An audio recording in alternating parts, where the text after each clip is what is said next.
Hi, it's me again with Corel Draw Tips and Tricks, and I was just waiting for that other video to load on the tray docker, and I was playing around with this. So if you have this anchor highlighted in the blue, you could import it, and then you can make it as big or small as you want.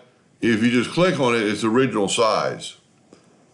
If you just make it real little, you make it real little. But here, if you were going to use this in a drawing and you wanted the exact same spot as when you saved it, you can go right here to import original position.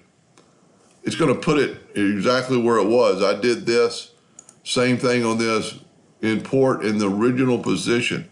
So if you were drawing something and you wanted to reduplicate that plaque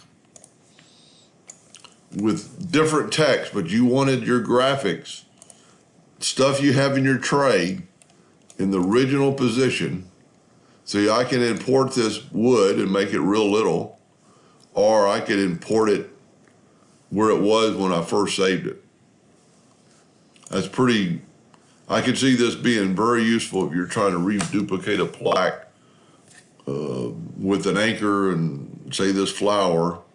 It's wherever you put this in your tray from, it's going to put it back where it came from. Anyway, hope that'll help a little bit. Thank you for watching.